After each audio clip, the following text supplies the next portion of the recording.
So yun guys, may Samsung tayong gagawin. Kali binuksan ko na siya. So model nito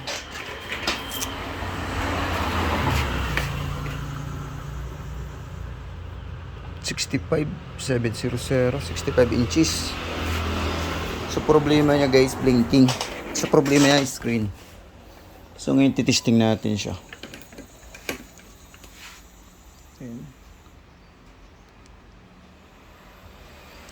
Problema nito, no display. Yan, nagbi-blink lang siya. So ito yung mahirap sa Samsung na to dahil wala siyang data sa karamihan ng technician. Hahanapin agad yung clocking, blocking. So ito wala siya guys.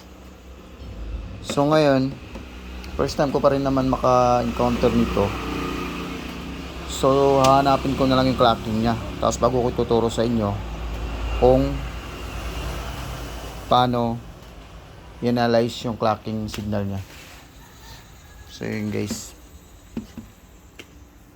So yun, sinubukan ko munang tanggalin yung kabila.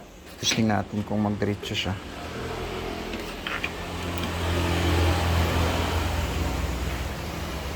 Ayun. Nag-una yung backlight. So hindi na siya nagbi-blink. Yan nag-una guys. Tingnan natin kung so yun, may display yung kabila niya, no. Ayun, may guhit oh. So ngayon,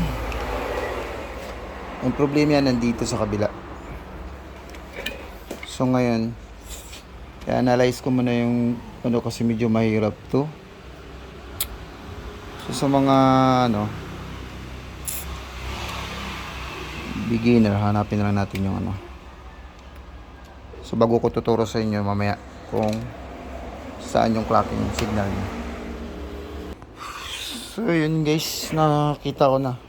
So di bali ito yung mga clocking niya guys. Ito.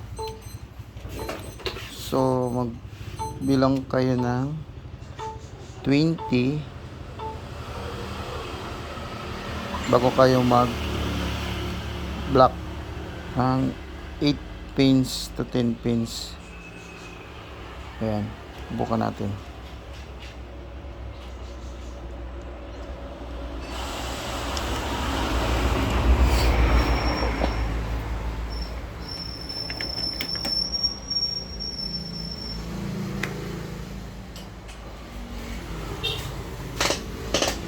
Ayan, nawala na yung blinking niya.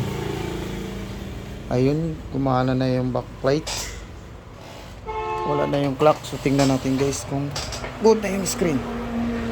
Ayun. So bali good na yung screen nyo guys. So may kunting pa. So check muna natin.